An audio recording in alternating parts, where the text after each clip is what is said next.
क्या पढ़ रहा है?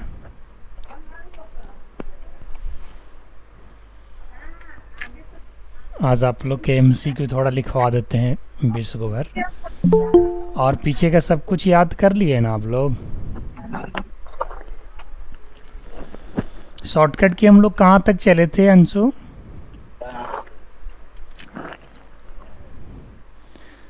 कंट्रोल प्लस जे के एल एम एल तक शायद लगता हो गया था ना?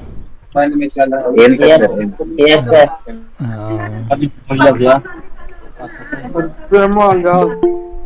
कुलदीप को अपना माइक म्यूट कर लो। कुलदीप। भैया बोलिए कुन्नाल। तो अभी कुलदीप अपना माइक म्यूट कर लेना, आपकी आवाज़ आ रही है इधर। यही खाएगा मर जाके सब मर्द नहीं खाएगा खाएगा। हाय कुणाल, कैसे हैं आप? Good evening sir. Very good evening. आज का क्वेश्चन तो क्लियर हो गया होगा ना? Yes sir. कोई दिक्कत नहीं है ना? कोई दिक्कत? क्योंकि आज का क्वेश्चन क्या था बेसिकली? कॉपी करने के लिए कौन सा कंट्रोल की चाहिए? कौन सा कंट्रोल शॉर्टकट्स यूज करते हैं? तो उसका सही आंसर है कंट्रोल प्लस सी। और बहुत सारे लोगों ने जवाब भी दिया कंट्रोल प्लस सी का, क्योंकि कॉपी सेलेक्टेड टेक्स्ट का काम कंट्रोल प्लस सी ही करता है। ठीक है, शॉर्टकट को हम आंसर डी दिया था। नहीं नहीं नहीं, सी दिया था ऑप्शन आंसर। भी नहीं था वो। अच्छा, ऑप्शन नहीं था क्या? अच्छा कोई नहीं, हम चेक कर लेंगे क्लास के बाद क्या है क्या नहीं है। एक बार जरा आप लोग कॉपी और पेन निकालिएगा तो। कॉपी और पेन निकालिए जरा एक बार, थोड़ा सा कुछ लिखवाते हैं फिर आगे बढ़ते हैं।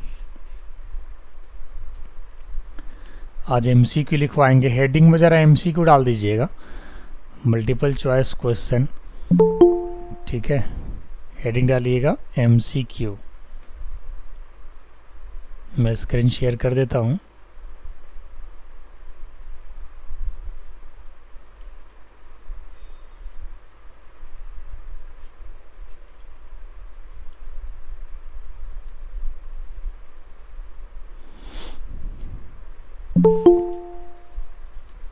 कुछ बच्चे को और ऐड कर लेते हैं पहले, अभी 8-3 ही हुआ है।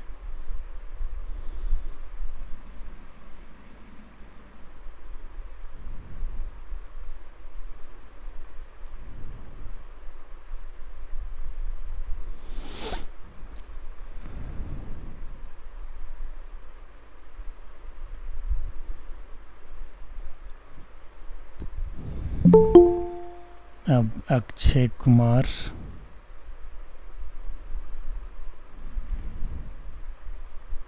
तब तक आप लोग कॉपी और पेन निकाल के रखें, हेडिंग वगैरह डाल के रखो। हेडिंग में लिखना एमसीक्यू, बिल्कुल स्टेप बाय स्टेप एमसीक्यू लिखवा रहे हैं, और उसका सही आंसर भी लिखवा देंगे और आप लोग उसको प्रैक्टिस कर लीजिएगा।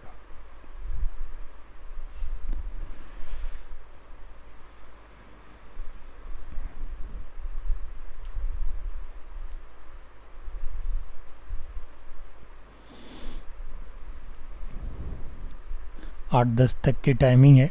चलो तब तक आप लोग स्टार्ट करो, फिर बाकी बच्चे आएंगे बीच में तो उन्हें देंगे एडमिशन। सबसे फर्स्ट क्वेश्चन लिखिएगा Anshu, who is the father of computers?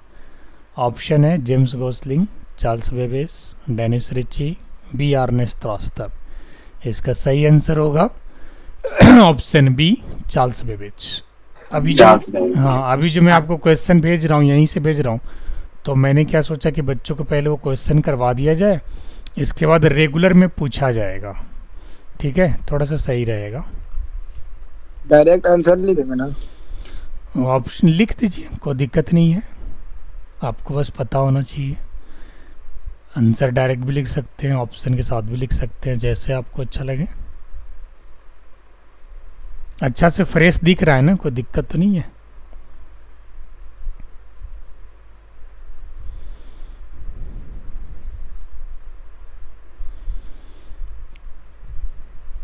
जिसको सही आंसर पता है वो आंसर लिखेगा, और जिसे सही आंसर पता नहीं है वो हमसे पूछ करके तब आगे लिखेगा उसका आंसर।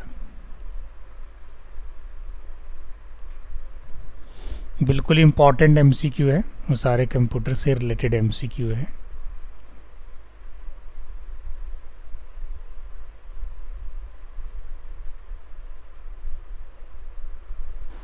सीपीयू का sir central processing unit, option C. की कंट्रोल सेंट्रल। थर्ड का ऑप्शन। हाँ, 2 का सी आंसर होगा, देख सकते हैं आप, 2 का सी, सेंट्रल प्रोसेसिंग यूनिट।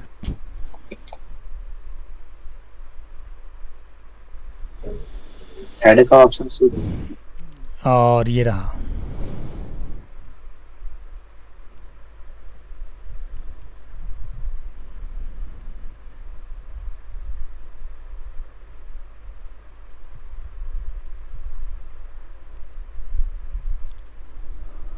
सभी लोग लिख लेंगे, काफ़ी इम्पोर्टेंट क्वेश्चन है, इसी में से पूछा जाता है डेली। हाँ, इसमें है विच ऑफ द फॉलोइंग, तो इसमें तो पूरा ऑप्शन उतारना पड़ेगा फिर। हाँ तो आप देख लो, आप जैसे इसको नोट्स कर सकते हो, लिख लीजिए, जहाँ पे लगता है कि ऑप्शन लिखना है वहाँ पे लिख लीजिए, और जिसका डायरेक्ट क्वेश्चन आंसर लग रहा है उसको डायरेक्ट आंसर दे दीजिएगा, ठीक है ना? यहाँ पे क्वेश्चन में फॉलोइंग दिया हुआ है तो हाँ पूरा तो बिल्कुल लिखना ही बिल्कुल, पड़ेगा। फॉलोइंग में तो लिखना ही पड़ेगा। मान के चले इस 4 में से कोई और अगर ऑप्शन आ गया तो, है ना, तो दिक्कत हो जाएगा फिर। तो इस केस में तो ऑप्शन लिखना ही पड़ेगा। इसका सही आंसर क्या होगा खुशी? उतना तो समझ लेंगे। थर्ड का डी है ना, थर्ड का डी सही आंसर है, वीडियो, जो कि आउटपुट डिवाइस है। अब आ जाइए 4th नंबर पे।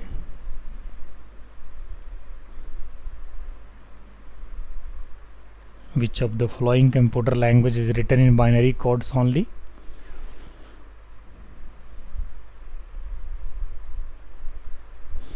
इसको नोट ही कर लेना ऑप्शन, ये सब नोट्स करने वाला ऑप्शन है, इसमें डायरेक्ट नहीं लिख सकते आप, क्योंकि कई बार क्या होता है कि अगर आपको एमसीक्यू मिल गया और वहाँ पे ऑल ऑफ द अबव को सही माना जाता है, तो वैसे केस में आपको दिक्कत हो जाएगा। तो आप लोग उसका ऑप्शन लिख लीजिएगा।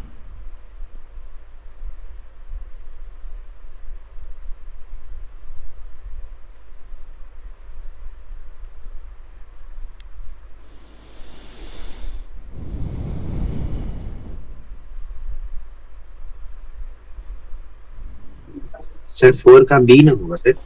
B, machine language.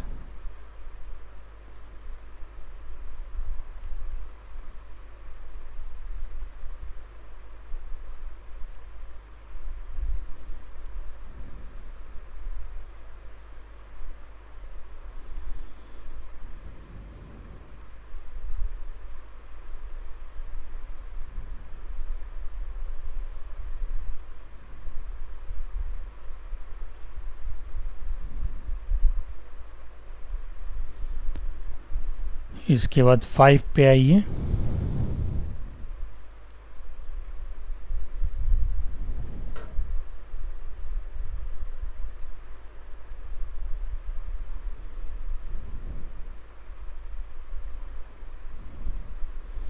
लिख रहा ना शिवम, कोई दिक्कत तो नहीं है? बलबीर दिख रहे हैं सर। दिख रहा है अच्छा से, नेटवर्क सही है? क्योंकि Yes, आजकल sir. थोड़ा सा आंधी तूफान की तरह मौसम किए हुए हैं।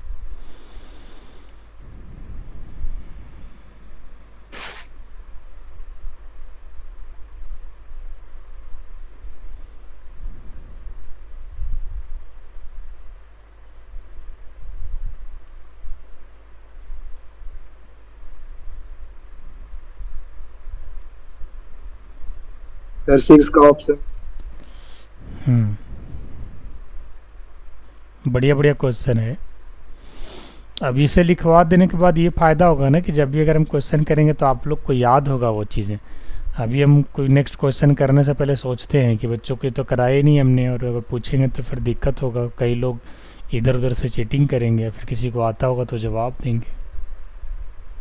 ऐसे लिखवाया रहेगा तो कम से कम याद रहेगा। बताइएगा। 5 का इसका सही आंसर है ये फर्स्ट सेंट्रल प्रोसेसिंग यूनिट, क्योंकि ब्रेन वही होता है ना। 5 का ए वही लिखा हुआ है ना Balbir, which of the following is the brain of the computer. तो right answer is central processing unit, और सेंट्रल प्रोसेसिंग यूनिट सीपीयू का फुल फॉर्म होता है।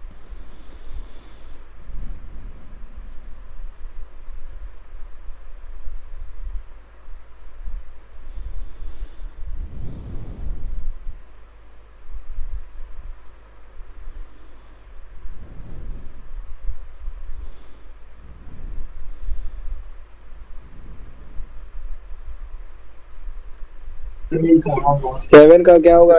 7 का ए होगा सर। हाँ, ए इज राइट आंसर, क्योंकि नोटपैड का एक्सटेंशन .txt होता है। नोटपैड आप लोगों ने देखा होगा, मैं कितने बार खोल के नोटपैड कंप्यूटर में दिखाया हूँ। नोटपैड एक एडिटर है जहाँ पे आप कुछ लिख सकते हैं, कुछ नोट्स कर सकते हैं, बट नोटपैड में लिखे हुए चीज़ को आप फॉर्मेट नहीं कर सकते हो, कलर नहीं कर सकते हो। याद रखना, नोटपैड में जो लिखोगे वो कलर नहीं होगा। अगर कलरफुल लिखना होगा तो फिर आपको वर्ड में जाके लिखना होगा। Sir 8 number.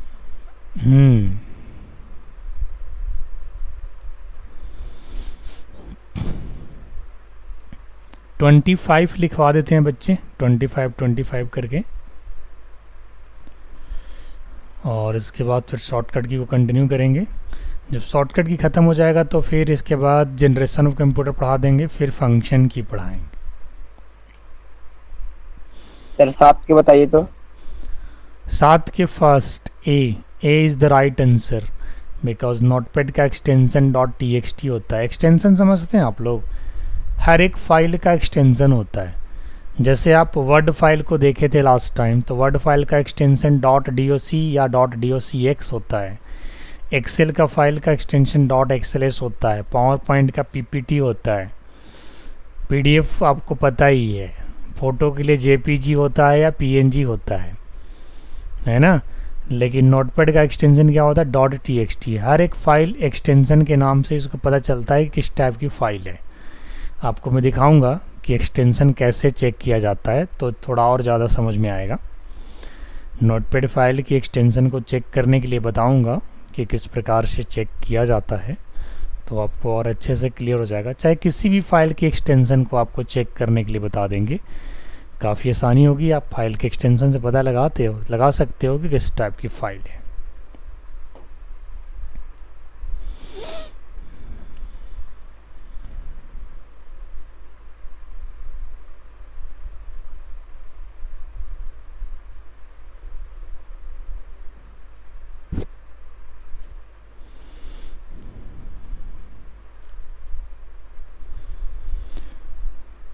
जो क्वेश्चन नंबर 9 है ना, उसको बहुत सिंपल तरीके से बोल सकते हैं कि सेट ऑफ इंस्ट्रक्शन को एक प्रोग्राम कहते हैं, और सेट ऑफ प्रोग्राम्स को एक सॉफ्टवेयर कहते हैं। आप लोग कहीं ब्रैकेट में लिख लीजिएगा आसानी भाषा में कि सेट ऑफ इंस्ट्रक्शन को प्रोग्राम कहते हैं और सेट ऑफ प्रोग्राम्स को सॉफ्टवेयर कहा जाता है। तो यहाँ पे वही है, सेट ऑफ इंस्ट्रक्शन, जिसको वेरियस कोड इंस्ट्रक्शन लिखा गया है अलग भाषा में। तो इसका सही आंसर होगा ऑप्शन डी, कंप्यूटर प्रोग्राम, जिसे सिर्फ आप प्रोग्राम ही कर सकते हैं। बट वो कंप्यूटर का प्रोग्राम कहिएगा तो 100% सही माना जाएगा, क्योंकि प्रोग्राम तो कई तरीके के होते हैं। जैसे किसी को जागरण करवाना तो भी प्रोग्राम हो गया, शादी प्रोग्राम हो गया, है ना, पार्टी प्रोग्राम हो गया। भाई कल का क्या प्रोग्राम है, चलते फिरते दोस्त से पूछ लेते हो। तो अगर कंप्यूटर की भाषा में प्रोग्राम बोलना हो तो आप कंप्यूटर के साथ प्रोग्राम को बोलोगे तो सही थोड़ा होगा। अदरवाइज सिर्फ प्रोग्राम बोलोगे तो उसको वायरस मीनिंग निकल के आता है।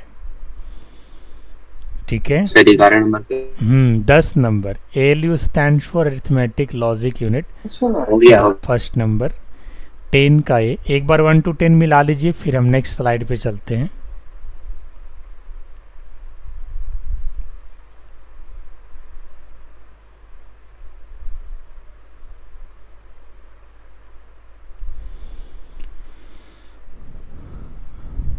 सबका हो गया जी 1 to 10? Yes sir. एक बार मिला लो जरा स्टार्टिंग से। अंशु जरा एक बार रिवीजन कराओ स्टार्टिंग से, खाली क्वेश्चन आंसर बताओ, फटाफट बताओ। Who is the father of computer? Charles Babbage.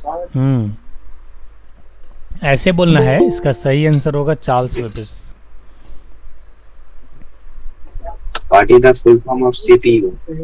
Answer. Central Processing Unit. हाँ, Which of the following is an input device? Output VDU. Device. आपने इनपुट लिखा है क्या? नहीं आउटपुट है output sir. that is output what I बना can do. लीजिएगा। हाँ, आराम से पढ़िए, गलती नहीं करिए। Next. Which of the following computer language is written in the binary code only? Machine language. सही आंसर होगा मशीन लैंग्वेज। अब अगर मैं नेक्स्ट टाइम कभी भी ये क्वेश्चन दूंगा तो आप लोग सही आंसर दे दोगे आराम से। Yes हाँ, sir. चलिए question number 5। Which of the following is the brain of computer? Option CPU, memory, ALU, CU. Option A CPU. That is central processing unit, right. Yes. सभी लोग मिला लीजिएगा और कोई माइक को ऑन करके बातचीत ना करे। एक मिनट देखने दो किसका माइक ऑन है, और किसी का ऑन नहीं है ना। चलिए ठीक है, yes continue Anshu. Which of the following is an input device? Option is sir plotter, printer, video, mouse. Answer is mouse. Mouse. इसमें प्लॉटर प्रिंटर वीडियो सही आंसर क्यों नहीं हो सकता अंशु? सर वो आउटपुट है सर, बाहर की ओर देता है। बिल्कुल, प्रिंटर भी आउटपुट देता है, प्लॉटर भी प्रिंटर की तरह ही है। वीडियो तो आपको पता ही है, मॉनिटर होता है। माउस एक है यहाँ पे डिवाइस, जो इनपुट डिवाइस है, जो कंप्यूटर को इंस्ट्रक्शन देने का काम करता है, निर्देश देता है, राइट। चलिए next question. Which of the following is the extension of Notepad? Option dot .txt, dot .xls, dot .ppt, dot .rmt. Answer is dot .xtt. Last जो ऑप्शन है ना डॉट .bmp है, आर नहीं है। BMP भी ना एक फोटो उसका होता है ना, फोटो भी एक BMP का ही फोटो आता है, फोटो का ही टाइप ही एक तरह से। Yes, sir. और इसका सही आंसर क्या होगा? TXT। मैंने बोला था कि मैं सारी फाइल के एक्सटेंशन बता दूंगा। चलिए next. Which one of the following is not input device? Option keyboard, mouse, speaker, scanner. Answer is speaker. Speaker is right answer, क्योंकि ये इनपुट डिवाइस नहीं है। बाकी का इनपुट डिवाइस है। कीबोर्ड से इंस्ट्रक्शन देने का काम करता है, माउस में इंस्ट्रक्शन देने का काम करता है, स्कैनर आपके डॉक्यूमेंट को कैप्चर करता है, यानी आपसे ये भी कुछ मांग रहा है। इसलिए स्पीकर कुछ मांगता नहीं है, सिर्फ साउंड देता है, तो इसलिए क्या हुआ, ये आउटपुट डिवाइस हो गया। Next. A list of various code instruction is known as option flowchart, utility program, algorithm, computer program. Answer is computer program. Is the right answer computer program, है ना। क्योंकि मैंने क्या बताया कि हम लोग सॉफ्टवेयर का जो डेफिनेशन पढ़े थे उसमें क्या पढ़े थे कि it is a set of programs, for example MS office, Tally, typing, VLC media player. तो उसमें क्या है कि सेट ऑफ प्रोग्राम्स मिल करके एक सॉफ्टवेयर बना है। अब एक प्रोग्राम किसको बोला जाएगा कंप्यूटर के भाषा में? मैं जनरल प्रोग्राम की नहीं बात कर रहा, कंप्यूटर प्रोग्राम की बात कर रहा हूँ। तो कंप्यूटर प्रोग्राम में होता है क्या है कि जब बहुत सारे इंस्ट्रक्शन मतलब आप कोड भी कर सकते हो, है ना, स्ट्रक्चर्ड भी कर सकते हो, जब वो सारे चीज़ें मिलता है ना तो एक सिंपल प्रोग्राम बनता है, that is called computer program. तो इस चीज़ को समझना होगा। Next. ALU stands for that is arithmetic logic unit. इसका सही आंसर क्या होगा? अरिथमेटिक लॉजिक यूनिट, बिल्कुल सही है। 10 आपने लिख लिया, 10 और लिख लीजिए, इसके बाद शॉर्टकट की को आगे कंटिन्यू करते हैं। चलिए यहाँ पर लिखिएगा which enables us to change the same letter to different person. ये वर्ड का है, हालांकि हम इसके बाद वर्ड पे ही चलेंगे, तो इसका MCQ पहले लिखवा देता हूँ, थोड़ा सा पढ़िएगा आप लोग, इसको समझा भी देंगे अच्छे से। पहला क्वेश्चन ये कहता है कि इसमें से कौन सा ऐसा ऑप्शन है जो अलग अलग पर्सन के पास लेटर भेजने का काम कर सकता है। तो मैं आपको बता देना चाहूँगा, आप लोग लिखते भी जाइएगा, कि अभी के टाइम में तो हम लोग जीमेल को यूज़ कर रहे हैं, लेकिन जब जीमेल नहीं था, मैंने 10 साल 15 साल पहले की 20 साल पहले की बात कर रहा हूँ, जब जीमेल नहीं था तो मेल कैसे सेंड होता था? वर्ड की एक फीचर है मेल मर्ज। इसका सही आंसर होगा ऑप्शन सी, मेल मर्ज। लिख लेना।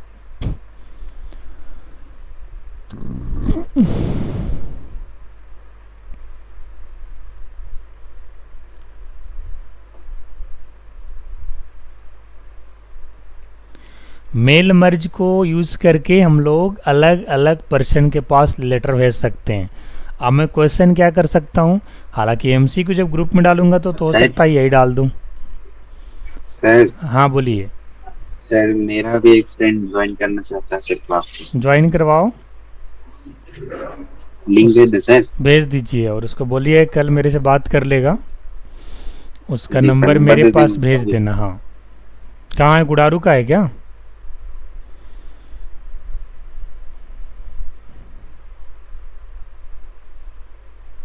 कोई बच्चा हो, पढ़ने लिखने वाला बच्चा हो, वो ज्वाइन करे, कोई दिक्कत नहीं है, पढ़े बढ़िया से, है ना। क्योंकि ये एक दिन का कोर्स नहीं है और एक महीने का कोर्स नहीं है कि कोई 1 महीने या 10 दिन में सीख लेगा। कम से कम 1 साल चलेगा ये पूरा ADCA डिप्लोमा।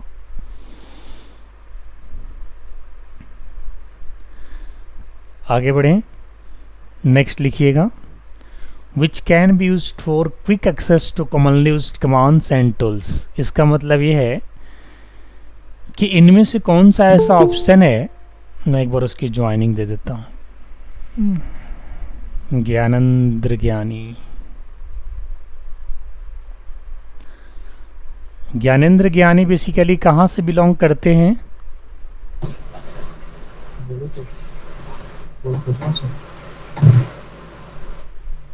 ज्ञानेंद्र आप कहाँ से बिलोंग करते हैं? गुरारू से सर। गुराड़ू के ही हैं आप। आपकी क्वालिफिकेशन क्या है ज्ञानेंद्र? क्लास 10। +10। अभी CBSE पास किया है क्या, या फिर उसको वो नहीं यार? है। अच्छा ठीक है। तो अभी तो 10th में। ये जो क्लास चल रहा है ये ADCA का डिप्लोमा कोर्स चल रहा है 1 साल का। हालांकि अभी बैच हमारा स्टार्ट हुआ है और ये 1 साल तक चलेगा, एक्स्ट्रा 2-3 महीने भी चल सकता है आगे 1 साल के बाद। आफ्टर दिस कोर्स आपको सर्टिफिकेट भी मिलेगा और कोई बच्चा अगर जॉब करना चाहे, जिसको मजबूरी है घर में, वो जॉब भी कर सकता है इस डिप्लोमा के करने के बाद। फुल प्रैक्टिकल ओरिएंटेड क्लास चलेगा। अब तब है कि आप लोग हैंड्स ऑन प्रैक्टिस कैसे कर पाओगे जब आपके पास भी सिस्टम होंगे। तो कोई नहीं, महीने 2 महीने बाद सिस्टम ले लीजिएगा, तत्काल अभी ज़रूरी नहीं है। अभी तो ऐसे ही मेरा थ्योरी सेशन चल रहा है, लिटिल बिट प्रैक्टिकल चल रहा है। जब हम कंप्लीट प्रैक्टिकल पे चलेंगे, यानी एक्सेल वगैरह स्टार्ट करेंगे बच्चे, उस टाइम आप लोग को लैपटॉप, और मान के चलो एक्सेल की प्रैक्टिस ऐसे मोबाइल पे हो जाता है, लेकिन तब तक 2-3 महीना भी समय लगेगा एक्सेल आने में। देखो शायद आप लोग के घर में लैपटॉप भी आ जाए। तो चलिए फिर कंटिन्यू करते हैं आगे, और ध्यान से सुनिए और पढ़िए। आप भी कॉपी निकाल लो ज्ञानेंद्र, और ये लिखो MCQ लिखवा रहा हूँ आज। निकाल लिए सर। हाँ, इसके पहले की मैंने एक स्लाइड MCQ लिखवाया है। चूँकि ये वीडियो रिकॉर्ड हो रहा है तो आप नेक्स्ट डे इसको प्ले करके देख लीजिएगा। यूट्यूब पे सुप्रो पाठशाला चैनल है, सब्सक्राइब भी कर लीजिएगा ताकि नोटिफिकेशंस आप तक पहुंचता रहेगा। और उसके पहले के जितने भी लेक्चर्स हैं, जो रिकॉर्डेड लेक्चर्स हैं, उससे भी पढ़िएगा और नोट्स बना लीजिएगा।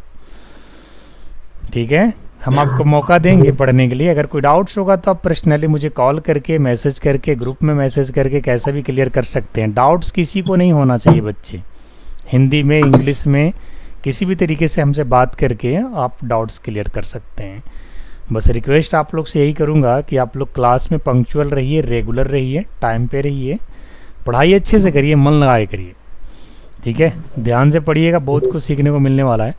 चलिए, मैं यहाँ पे नेक्स्ट क्वेश्चन को डिस्कस कर रहा था कि नेक्स्ट क्वेश्चन कह क्या रहा है। माइक को म्यूट कर लेना अंशु। नेक्स्ट क्वेश्चन ये कह रहा है कि which can be used for quick access to commonly used commands and tools. इसका मतलब कोई बता सकता है कि ये क्वेश्चन कह क्या रहा है? खुशी बताएगी। खुशी की इंग्लिश थोड़ी अच्छी बताओ खुशी ज़रा, इसका मतलब क्या हो सकता है? Second number question.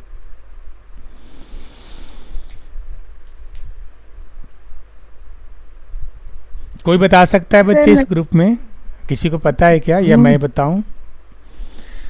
कुणाल को पता है क्या ये क्वेश्चन का मतलब? अंशु, कुणाल, कुलदीप, अक्षय, मनोरंजन, ये क्वेश्चन ये कह रहा है कि इसमें से कौन से मेनू और ऑप्शन है सर, वो हम ऑप्शन पे भी डिस्कस कर रहे हैं बच्चे। सबसे पहले क्वेश्चन ही क्लियर करना है कि which can be used for quick access to commonly used commands and tools. Sir menu bar. नहीं, मैं आंसर नहीं पूछ रहा हूँ बच्चे, मैं क्वेश्चन पहले क्लियर करवाना चाहता हूँ कि क्वेश्चन क्या कह रहा है, क्या आप लोग को समझ में आ रहा है? आंसर तो चलो हम बता ही देंगे बाद में, क्वेश्चन पहले क्लियर करिए। देखिए ये वाला क्वेश्चन हमने आपको क्लियर करा दिया फर्स्ट। इसके पहले वाले स्लाइड में जो भी क्वेश्चन लिखवाया था वो उतना कोई टफ नहीं था, वो समझ में आ रहा था आप लोग को, लेकिन ये क्वेश्चन थोड़ा टफ है। तो जब थोड़ा टफ है तो हम रुकेंगे यहाँ पे। हाँ बोलिए। सर जो कमांड टूल्स, उसको कमांड दे, जल्दी से कमांड देने वाला का। हाँ, इसमें से कौन ऐसे टूल्स हैं जो जल्द से यानी very frequently quick access commands provide करता है? इसका सही आंसर होगा tool bar, that is option B. लिख लीजिएगा। इसके बाद एक क्वेश्चन आ रहा है जो मैंने आपको दे भी दिया हूं और ये कराया भी हुआ हूं आपको प्रैक्टिस में। Question number 3, home keys uses for. इसका सही आंसर तो सबको मालूम होगा बच्चे।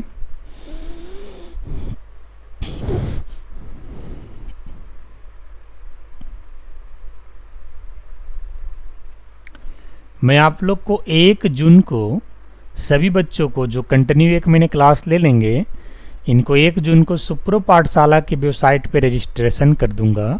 इससे आप लोग अटेंडेंस भी बना सकते हो, असाइनमेंट भी सबमिट कर सकते हो, और भी सुप्रो पाठशाला के फीचर्स जो हैं उसे आप यूज कर सकते हो। तत्काल अभी हमारे option D is the right answer. इसका मतलब समझाओगे क्या कह रहा है, जरा मतलब समझाओ।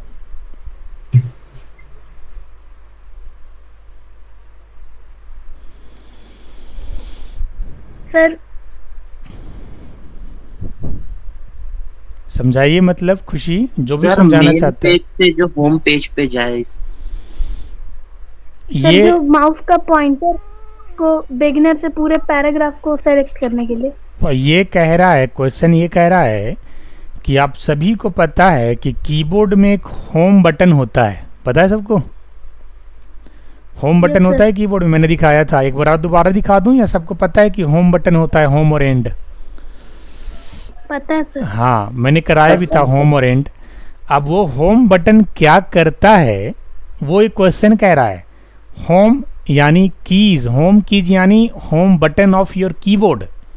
इस लाइन का मतलब ये है क्वेश्चन नंबर 3 का कि होम कीज यूजेस फॉर, इसका मतलब ये है कि आपका जो कीबोर्ड का होम बटन है जिसको की कहते हैं, उसका यूज क्या है, इनमें से क्या करता है वो, ये क्वेश्चन।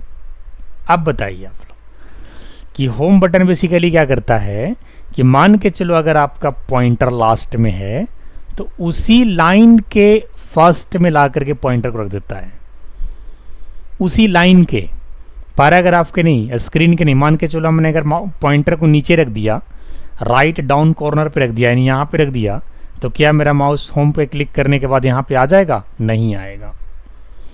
हाँ, अगर हमने कर्सर को डॉक्यूमेंट के बाद रखा, जैसे फर्स्ट ऑप्शन है लास्ट में डॉक्यूमेंट लिखा हुआ है और हमने कर्सर को यहाँ पे रख दिया, तो अब इस केस में क्या होगा कि ये कर्सर अगर आपने होम बटन दबाया तो ये कहाँ पे आ जाएगा? यहाँ पे मूव्स के पहले। ये लाइन करंट लाइन कहलाएगा। अगर कर्सर पैराग्राफ के आसपास होगा तो ये लाइन करंट लाइन कहलाएगा। अगर कर्सर स्क्रीन के आसपास होगा तो ये लाइन करंट लाइन कहलाएगा। अगर कर्सर लास्ट ऑप्शन के लास्ट लाइन में होगा तो ये लाइन करंट लाइन कहलाएगा। तो होम की क्या कहता है कि जिस भी लाइन में आपका कर्सर हो यानी माउस का पॉइंटर हो, वो माउस की पॉइंटर को बिगिनिंग में ला करके छोड़ देगा। बिगिनिंग यानी स्टार्ट, तो उस हिसाब से इसका सही आंसर क्या हुआ बच्चे, moves the cursor beginning of the line. ये चीज़ कभी कंफ्यूज मत करना, क्योंकि सारे ऑप्शन मिले जुले हैं। बहुत बच्चे ने गलती भी किया था इस क्वेश्चन पे, कुछ बच्चे ने सही भी दिया था आंसर, क्योंकि सारे मिले जुले ऑप्शन है। तो कई बार अगर आप जल्दी में दोगे ना तो पता चलेगा ना यार चलो ये सही आंसर हो जाएगा, लेकिन इसे थोड़े कंफ्यूजिंग क्वेश्चन होते हैं ऐसे ना, ऐसे क्वेश्चन को थोड़े ध्यान दे करके जवाब देना चाहिए। तो इसका सही आंसर क्या होगा बच्चे, D, moves the cursor beginning of the line. तो इसका सही आंसर डी होगा, आप लगा लीजिएगा। चलिए इसके बाद क्वेश्चन नंबर 4।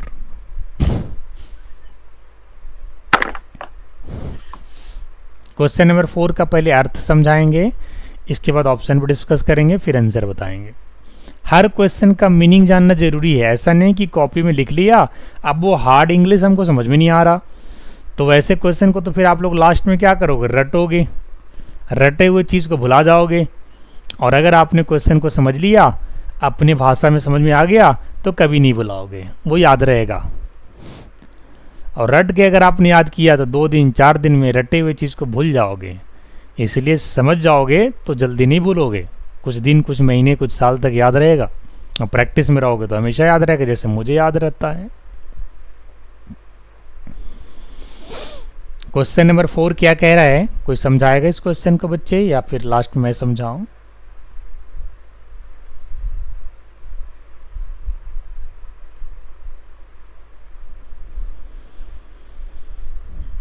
हमारी आवाज़ आप तक पहुंच रही है?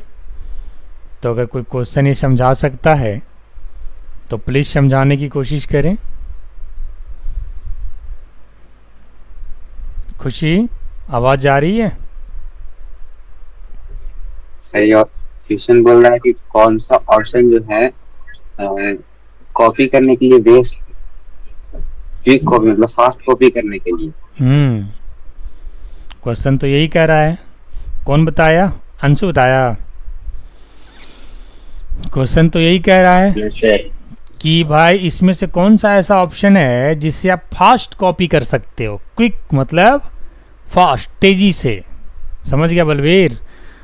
क्वेश्चन नंबर 4 क्या कह रहा है कि 4 ऑप्शन में से कौन सा ऐसा ऑप्शन बढ़िया है जिससे आप जल्दी से कॉपी पेस्ट कर सकते हो। बताओ, गेस करो आप लोग। इसका सही आंसर होगा option C, drag and drop. Copy करने में तो टाइम लगता है ना, ड्रैग एंड ड्रॉप करने में टाइम नहीं लगता बच्चे। ड्रैग एंड ड्रॉप आप लोग को पता है क्या होता है? ड्रैग एंड ड्रॉप का मतलब ये होता है कि यहाँ से उठाया और उठा करके दूसरे जगह पे रख दिया। समझ गए? तो उससे भी कॉपी पेस्ट हो जाएगा। ड्रैग एंड ड्रॉप मतलब उठा करके रख देना। बताएंगे कैसे ड्रैग एंड ड्रॉप होता है। सबसे बेस्ट तरीका माना जाता है। कॉपी पेस्ट से फास्ट डिसीजन लेता है। सर अब कितना बजे से कितना बजे तक लाइव रहते हैं सर? अभी मेरा 8 से 9 क्लास चलता है, रेगुलर मंडे टू सैटरडे। ठीक है, बेसिक क्लास के लिए संडे को बंद रहता है, और बाकी टाइम में हमारा कोडिंग क्लासेस चलता है। इंजीनियर्स को ट्रेनिंग देते हैं, औरंगाबाद के भी ट्रेनिंग देते हैं इंजीनियर्स को, बाहर के इंजीनियर्स को भी ट्रेनिंग देते हैं। ज़्यादातर ट्रेनिंग हमारा फरीदाबाद, नोएडा, दिल्ली, जयपुर, ये सब जगहों पे चलता है। ये बेसिक वाला लाइव जो है वो भी मैंने स्टार्ट किया है, 1 तारीख से स्टार्ट है ये, और अब ये चलता रहेगा, क्योंकि आज की डेट में कंप्यूटर का नॉलेज बहुत ज़रूरी हो गया है। और अब की बार अगर मोदी जी आ गए, और आना तो तय है, 90% तो तय है, 10% सोचो कि मान के चलो कोई तीर मार देगा तो अलग बात है, लेकिन 90% तो है ही कि आएंगे। और अगर आए तो इस बार आर्टिफिशियल इंटेलिजेंस को और आगे बढ़ावा देंगे इंडिया में। और आर्टिफिशियल इंटेलिजेंस को अगर आगे बढ़ावा देते हैं बच्चे, तो हर एक इंसान को टेक्नोलॉजी से अप टू डेट होना होगा। और अगर आप टेक्नोलॉजी से अप टू डेट नहीं होंगे बच्चे, तो आपके लिए कोई नौकरी नहीं रहेगा, क्योंकि इतनी तेज़ी से रोबोट बन रहा है कि धीरे धीरे सब की नौकरी खा रहा है। तो आपको टेक्नोलॉजी के दुनिया में ही आना होगा। तो पहले से थोड़ा बहुत बेस मजबूत रहेगा तभी तो आओगे। तो इस प्लान को भी सोचते हुए हमने सोचा कि नहीं, अब गांव देहात के जितने ही बच्चे हैं जिनके पास ये ट्रेनिंग नहीं पहुंच रही है उनके पास ही पहुंचे, बच्चे पढ़ें, और कम से कम बेस मजबूत रहेगा तो उनको अप टू डेट होने में ज़्यादा टाइम नहीं लगेगा। अब जिसका बेस नहीं है उसको तो अप टू डेट होने में तो बहुत समय लग जाएगा।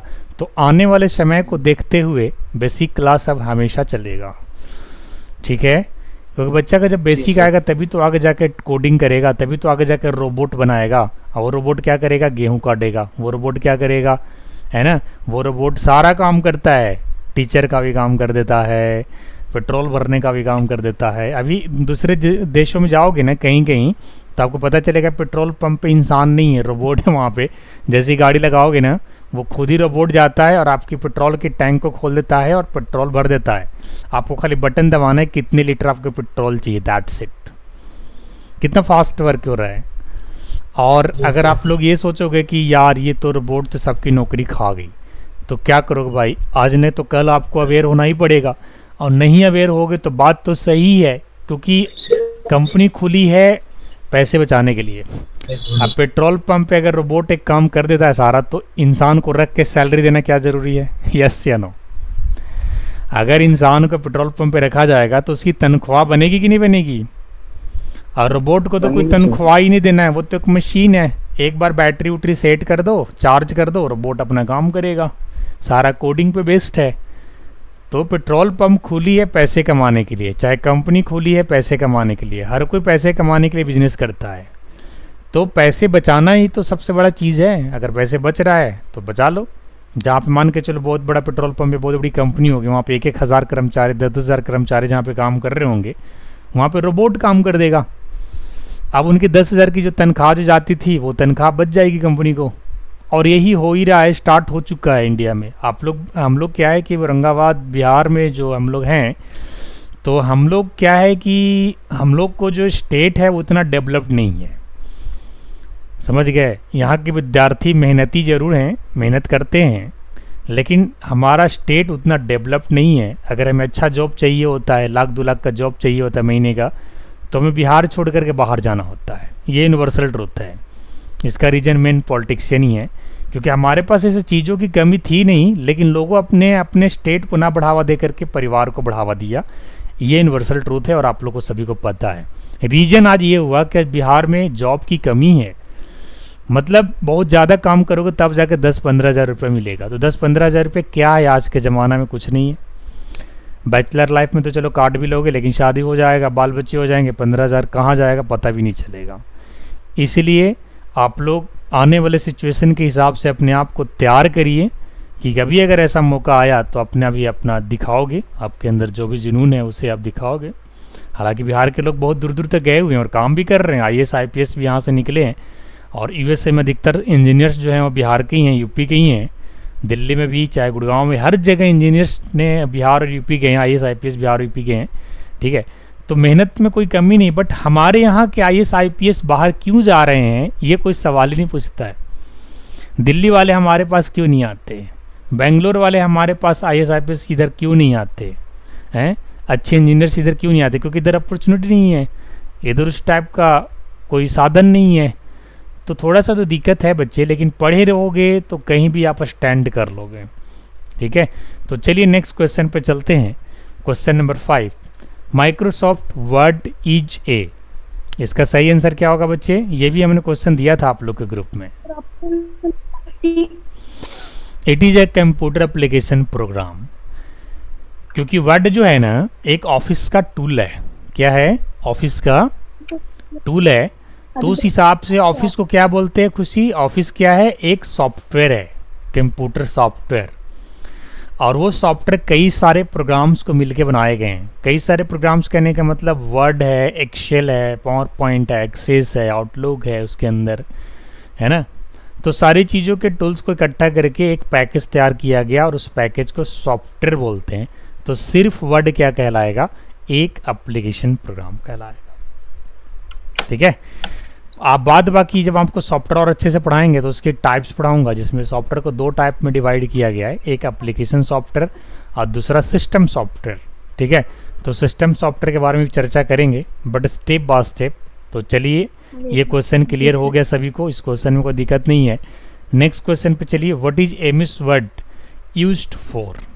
इसमें एमएस वर्ड का, हाँ 4 का आंसर क्या बोला sir?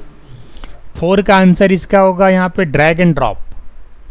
Which of the following is the best for quick copy operation. Quick के लिए, ऐसे तो कॉपी पेस्ट तो आपको करते ही हैं, लेकिन क्विक कॉपी करना हो बस उठा करके रख दिया, ड्रैग एंड ड्रॉप बोलते हैं उसको, उठाया रख दिया, ऐसे कर सकते हैं, बिल्कुल कर सकते हैं।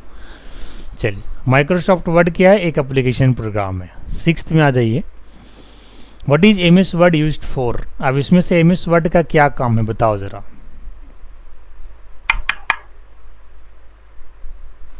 Designing text. इसका सही आंसर क्या होगा बच्चे, जरा आप लोग सोच के बताइए। Designing text sir. मैं बताऊंगा, थोड़ा सा और भी बच्चों को मौका दीजिए। देखो, एमएस वर्ड से तो पेंटिंग तो कर नहीं सकते बच्चे, वीडियो को भी डिजाइन नहीं कर सकते, पिक्चर को भी डिजाइन नहीं कर सकते, तो फिर लास्ट ऑप्शन क्या बच गया? डिजाइन टेक्स्ट, यानी टेक्स्ट को डिजाइन करते हो। टेक्स्ट किसको बोलते हैं? स्ट्रिंग को। Right answer, design. What is MS word used for? That is for designing text is the right answer. क्योंकि हम वर्ड के अंदर जो भी कुछ लिखते हैं उसकी फॉर्मेटिंग करते हैं, और फॉर्मेटिंग का मतलब क्या होता है? डिजाइनिंग, जिसके अंदर क्या क्या आता है? Colour, font and font family. ठीक है, तो ये चीज़ का ध्यान रखिएगा। अब इसके बाद क्वेश्चन नंबर 7 पे आ जाते हैं, और क्वेश्चन नंबर 7 क्या कहता है, एक बार उसको अच्छे से पढ़िए और पढ़ने के बाद इसका सही जवाब दीजिए। क्वेश्चन क्या कह रहा है, एक बार क्वेश्चन को भी समझाना है आप लोग को, और नहीं समझ में आएगा तो फिर मैं समझाऊंगा।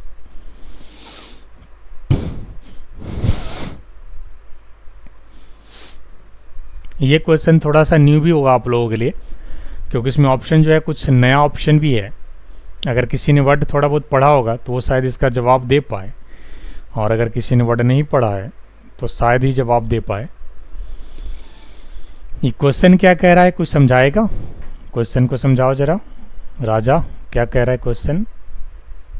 सर एमएस वर्ड में क्या प्रेजेंट नहीं होता है? Very good. इसमें से कौन सा जो ऐसा है ऑप्शन जो एमएस वर्ड में नहीं है? इसका मतलब यही ना कुछ ही, which of the following is not present in MS Word. इसका सही आंसर क्या होगा?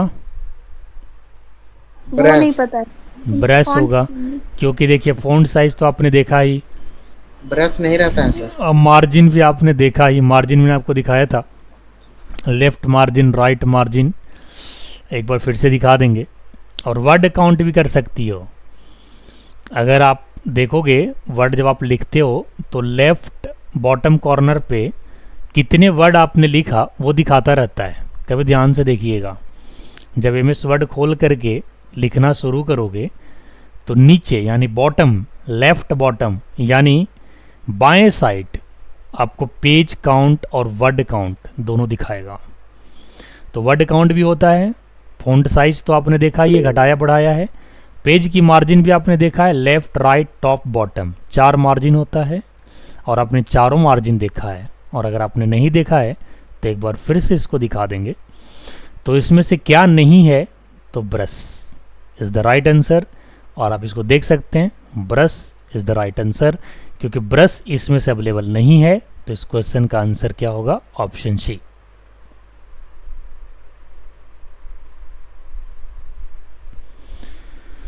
इसके बाद क्वेश्चन नंबर 8 पे आ जाओ।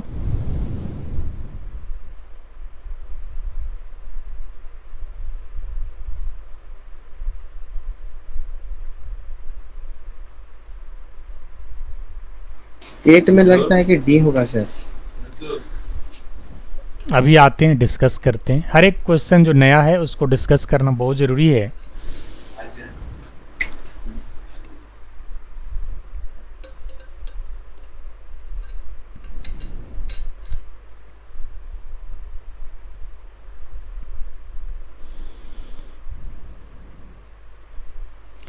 ये क्वेश्चन क्या कहता है कि documents can be dot dot dot with MS word. Documents can be, अब फर्स्ट ऑप्शन को रख रहा हूँ फिल इन द ब्लैंक्स के पास, तो पहला ऑप्शन भी सेट हो जा रहा है। सेट करके देखिए आप लोग, documents can be created with MS word is the right answer. First तो होगा ही। चलिए दूसरे ऑप्शन को सेट करके देखते हैं, फिल इन द ब्लैंक्स पे। Documents can be, second option क्या, एडिटेड, ये भी सेट हो जा रहा है, बड़े अच्छे से सेट हो रहा है, एडिटेड विद एमएस वर्ड, यानी सेकंड ऑप्शन भी सही आंसर होगा। थर्ड कहता है शेप्ड। शेप्ड का मतलब क्या होता है कि किसी भी अगर आपने फाइल को सेव किया तो उस फाइल को आप फ्यूचर में देख सकते हो, ठीक है। सेव करने का मतलब ये होता है कि अगर आपने खुद की डॉक्यूमेंट या किसी चीज़ की नोट्स अपने तैयार किया और आप चाहते हैं कि उसको 10 साल 5 साल बाद भी देखें, और अगर आपका लैपटॉप या पीसी अगर ख़राब नहीं हुआ, चल रहा है, तो आप उसे 10 साल बाद भी देख सकते हो, 15 साल बाद भी देख सकते हो, अगर वो डॉक्यूमेंट सेव है तो एमएस वर्ड को यूज़ करके डॉक्यूमेंट को सेव भी किया जा सकता है। सेव का मतलब ये होता है कि आपने अगर डॉक्यूमेंट को सेव कर दिया तो वो हार्ड डिस्क या एसएसडी के अंदर जाके सेव हो जाएगा, और तब तक सेव रहेगा जब तक आप उसे डिलीट नहीं करोगे। यस या नो? तो ऑप्शन सी भी यहाँ पे सेट हो जा रहा है, documents can be saved with MS word is the right answer. तो ए भी सेट कर गया, बी भी सेट कर गया, सी भी सेट कर गया, तो इसमें से सही आंसर क्या होगा बच्चे? All of the above. मैं एक बार आंसर देखना चाहूंगा, बिल्कुल सही आंसर है, it is all of the above is the right answer. ठीक है, क्वेश्चन 8 आपने लिख लिया। अब क्वेश्चन 9 एक बार पढ़िए और इसके बाद क्वेश्चन को समझिए और इसके बाद आंसर दीजिए, और क्वेश्चन समझ में नहीं आएगा तो मैं समझाऊंगा आपको।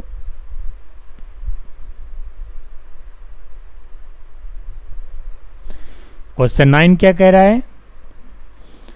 Office button is simplified with which feature of on MS Word? इसका आंसर है, ऑप्शन है पेपर, रिबन, एरो या ऑफिस।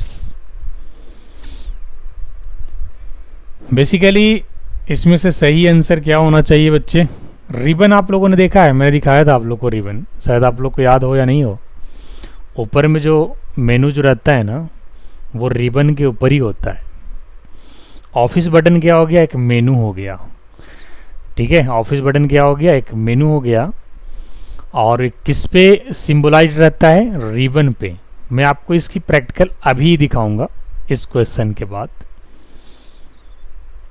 तो इसका सही आंसर होगा बच्चे option B, that is ribbon.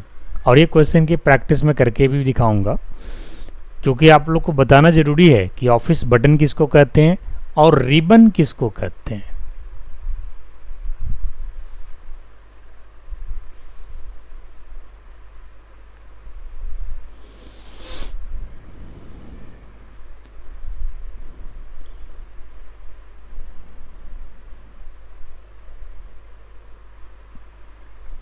सबने लिख लिया? लास्ट ऑप्शन है, लास्ट क्वेश्चन है, विच of the flowing option is provided by office button? Question ये कहता है कि इसमें से कौन सा ऑप्शन है जो ऑफिस बटन से प्रोवाइड किया जाता है, यानी ऑफिस बटन को यूज़ करके आप कर सकते हो। तो ओपन भी कर सकते हो आप, सेव भी कर सकते हो, प्रिंट भी कर सकते हो, तो यानी तीनों आप काम कर सकते हो। तो इसलिए इसका सही आंसर क्या होगा? All of the above. ये दोनों की प्रैक्टिकली मैं आपको दिखा रहा हूँ, और इसे भी तो खैर आपको पता ही है, फिर भी एक बार शो कर देंगे, 5 मिनट का समय बचा हुआ है। तो चलिए दिखाते हैं। ये लिख लिया क्वेश्चन आप लोग सभी? किसी को दिक्कत तो नहीं? रिपीट करवाने की जरूरत है? 1 to 10 सबने लिख लिया? किसी को छूटा तो नहीं? Yes. बलबीर, शिवम, खुशी, हर्ष, राजा, कुलदीप, मनोरंजन, अक्षय, ज्ञानेंद्र, कुणाल, सबका हो गया? Yes sir. चलिए अब मैं इन तीनों का लास्ट में जो 2 है, लास्ट का 2 का मैं एक बार प्रैक्टिस आपको दिखा देता हूँ बच्चे, क्योंकि ये थोड़ा नया है। तो चलिए दिखाते हैं आप लोग को कि ऑफिस बटन किसको कहते हैं और रिबन किसे कहा जाता है, ताकि आप लोग के दिमाग में वो चीज़ सेट होना चाहिए। तो उसके लिए हमें क्या करना होगा? मैं तो सबसे पहले एमएस वर्ड में आ जाता हूँ। तो यहाँ से हमने वर्ड खोला, क्योंकि ये वर्ड का एमसीक्यू है, जिसके पहले मैं आपको जनरल एमसीक्यू लिखवाया। तो आप यहाँ पे देख सकते हैं,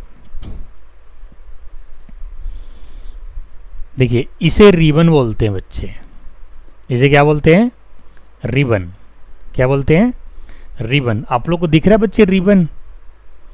ये जो पूरे मेनू जो है ना, ये किसके ऊपर है? रिबन के ऊपर है।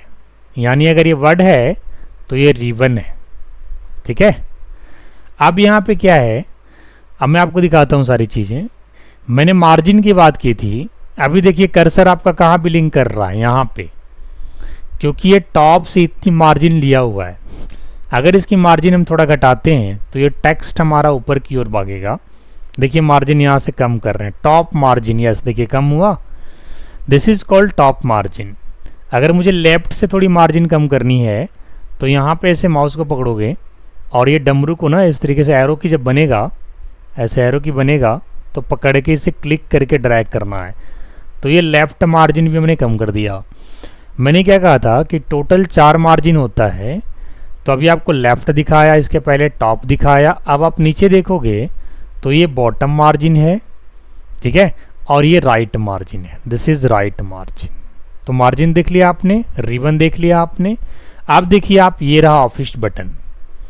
ऑफिस बटन में हमने क्या कहा था कि ऑफिस बटन कहाँ पे मिला हमें, रिबन के ऊपर। कहाँ पे मिला, रिबन के ऊपर। ये रिबन है और इसी के ऊपर क्या है, हमारा ऑफिस बटन है। विंडोज़ 10 में अगर आप देखोगे, चाहे ये हमारा जो अभी वर्ड हम खोले हुए हैं, दिस इज 2019 वर्ड, 2019 वर्ड है। अगर आप 2007 में देखेंगे या 2013 में देखेंगे तो वहाँ पे ना कुछ रिबन का जो ऑफिस बटन जो होता है ना, गोला टाइप का होता है, सर्किल होता है, लेकिन यहाँ पे इन्होंने थोड़ा सा चेंज कर दिया है। तो आप देख सकते हैं यहाँ पे सारा ऑप्शन है, ओपन भी कर सकते हो, सेव भी कर सकते हो, है ना, प्रिंट भी कर सकते हो। लास्ट यही क्वेश्चन था ना, लास्ट वाला, कि ऑफिस बटन से आप क्या क्या कर सकते हो। तो प्रिंट भी कर सकते हैं, सेव भी कर सकते हैं, दिख रहा है आप लोग को, दिख रहा है ना, और यहाँ से ओपन भी कर सकते हैं, ठीक है, ओपन, सेव, प्रिंट, है ना। तो इसको ऑफिस बटन यहाँ पे बोलेंगे। और ये ऑफिस बटन कहाँ पे है, रिबन के ऊपर। ये रिबन है बच्चे, ठीक है, इसे रिबन बोलते हैं और ये ऑफिस बटन है, ठीक है। एक चीज़ मैं और आपको करके दिखाने वाला था जो आज की एमसीक्यू में था, ठीक है। ये लास्ट का 2 क्वेश्चन तो क्लियर हो गया, तीसरा भी 8 नंबर को भी क्लियर कर देते हैं। 8 में तीनों ऑप्शन को कैसे करेक्ट किया जाएगा, तो डॉक्यूमेंट क्रिएट तो हो गया, सेकंड ऑप्शन एडिटेड कैसे होगा बच्चे, जैसे मान के चलो हमने लिखा यहाँ पे वेलकम टू सुपर पाठशाला। अब एडिट करना है तो इसमें एडिट में क्या होगा जी, कोई बताएगा? एडिट का मतलब क्या होगा, इसको कलर करना, फ़ॉन्ट साइज देना। एडिटिंग का मतलब यही होगा ना बच्चे। थोड़ी एडिट कर लिया हमने, ठीक है, एडिट कर लिया। तो देखिए फर्स्ट हो गया क्रिएटेड, एडिटेड। अब सेव करना है बच्चे। सेव करने के लिए कहाँ जाओगे, फाइल में सेव पे क्लिक करोगे बच्चे। ये पूछ रहा है कहाँ पे सेव करना है, तो मुझे डेस्कटॉप पे सेव करना है। मैं थोड़ी देर के लिए इसको टेस्टिंग के लिए डेस्कटॉप पे सेव कर देता हूँ और वेलकम टू सुपर पाठशाला के नाम से सेव हो गया। अब अगर मैं यहाँ से कट भी कर दूँ ना, क्लोज भी कर दूँ ना, तो भी हमारा ये डॉक्यूमेंट जब तक सेव रहेगा, जब तक कि हम उसे डिलीट ना करें। अब मैं आपको दिखा रहा हूँ डॉक्यूमेंट, डेस्कटॉप पे जा रहा हूँ, जो हमने डॉक्यूमेंट सेव किया था, ये देखिए यहाँ पे सेव होगा वेलकम टू सुपर पाठशाला के नाम से। देखिए यहाँ पे मुझे देखना पड़ेगा थोड़ा, वेलकम, ये देखिए यहाँ पे है। आज के डेट में 13 मई, आज 13 तारीख है ना, बिल्कुल सही बात है। और ये रहा वर्ड आपका, और यही लिखा था मैंने। तो आपको ये तीनों चीज़ आपको करके दिखा दिया मैंने कि अगर MS वर्ड खोलते हैं तो डॉक्यूमेंट क्रिएट हो सकता है, एडिट भी हो सकता है, सेव भी हो सकता है। इस तरीके से इसका सही answer all of the above होगा, ठीक है। ये भी आप देख सकते हैं, मैंने क्या कहा था कि वर्ड काउंटिंग नीचे आता है। देख सकते हो यहाँ पे 4 वर्ड्स दिखा रहा है, क्योंकि वेलकम एक वर्ड हो गया, टू दूसरा हो गया, सुप्रो 3rd नंबर पे और पाठशाला 4th नंबर पे, ठीक है। और अगर मैं यहाँ पे बढ़ाऊंगा तो और देखिएगा यहाँ वर्ड बढ़ गया, टोटल 11 यानी 11 वर्ड्स हो गए हैं। अब काउंट करके देख लीजिए, 1 2 3 4 5 6 7 और ऊपर कितना है 4, तो 4 + 7 11। आप नीचे देखो यहाँ पे दिख रहा होगा सबको 11 वर्ड्स, यानी वर्ड काउंटिंग की फीचर्स है, ठीक है। वर्ड काउंटिंग की फीचर्स भी है। और क्या कहा था मैंने, फ़ॉन्ट साइज बढ़ाने का तो आपने देख ही लिया, ब्रश का फीचर आपको नहीं मिलेगा। पेज मार्जिन तो आपको बता ही दिया कि 4 मार्जिन होता है, राइट, लेफ्ट, टॉप, समझ रहे हो, टॉप दिख रहा है, और इधर से बॉटम, नीचे से। ये रहा कि अगर मान के चलो कोई डॉक्यूमेंट तैयार कर रहे हो और आप चाहते हो कि एक ही पेज में बिल्कुल सेट हो जाना चाहिए, तो उसके लिए आप थोड़े नीचे से भी मार्जिन को बढ़ा सकते हो, ठीक है, इस तरीके से, मतलब अपने हिसाब से, ठीक है। तो अभी ये जो हमारा डॉक्यूमेंट दिख रहा है ना, ये पोर्ट्रेट शेप में है। 2 शेप होता है, ओरिएंटेशन दो होता है, एक पोर्ट्रेट और दूसरा लैंडस्केप। पोर्ट्रेट मतलब सीधा A4 की साइज निकल गया प्रिंटर से, और लैंडस्केप इसको अगर आप करोगे तो ये क्या हो जाएगा, घूम जाएगा ऐसे। ठीक है, बाद बाकी वर्ड जब में चलेंगे तो इसमें कॉलम्स वगैरह बना के दिखाएंगे। तो ये रहा आपका MCQ का डिस्कशन जो आज हमने किया, और आपको लगभग 20 MCQ आज लिखवाए हैं, और ये 20 MCQ के आप लोग प्रैक्टिस कर लीजिएगा अच्छे से। और मैं रेगुलर आपसे एक MCQ पूछूंगा, और इसके बाद जो हमारा नेक्स्ट सेशन होगा कल, यानी शॉर्टकट की को फिनिश तो आज नहीं कर पाएंगे क्योंकि समय काफ़ी कम है ही नहीं अब समय तो, और शॉर्टकट की को रिप्रेजेंट करने में अभी लगेगा 1 या 2 क्लास, या हो सकता है 1 क्लास में भी हो जाए। इसके बाद फिर हम आपके जनरेशन ऑफ कंप्यूटर पे चलेंगे, फंक्शन की डिस्कस करेंगे, फिर फाइल्स एंड फोल्डर्स पर डिस्कस करेंगे। ये सब सारी चीज़ें आ जाएगी आपको, तो फिर आपको बायोडाटा बना के दिखाएंगे कैसे बायोडाटा बनता है, नॉर्मल भी, स्टैंडर्ड भी, रिज्यूमे बना के दिखाएंगे रिज्यूम कैसे बनता है। ठीक है, क्वेश्चन पेपर बना के दिखाएंगे, जैसे आपको एग्जाम में क्वेश्चन जो मिलता है ना क्वेश्चन पेपर, वो कैसे बनता है उसे भी करके दिखाऊंगा, अलग अलग शेप्स लेकर के, इक्वेशन लेकर के दिखाऊंगा। तो काफ़ी मज़ा आने वाला है। बट ये जो कोर्स है ना थोड़ा लंबा चलेगा, तो हम लोग सब कुछ धीरे धीरे स्टेप बाय स्टेप जानेंगे, जल्दीबाजी में नहीं जान पाएंगे, क्योंकि अभी आप लोग न्यू हैं, बेसिक बिल्कुल कमज़ोर है। तो सबसे पहले बेस अगर मजबूत हो जाए फिर हम आगे धीरे धीरे सबको सीखते रहेंगे। ठीक है बच्चे, तो चलिए आज आप इसकी MCQ की प्रैक्टिस करेंगे, और इसके बाद नेक्स्ट क्लास में कल शॉर्टकट की को फिनिश करने की कोशिश करेंगे, और अगर ये फिनिश हो जाता है तो फिर कंटेंट को आगे बढ़ाया जाएगा। तो आज के सेशन में इतना ही। All the best for today.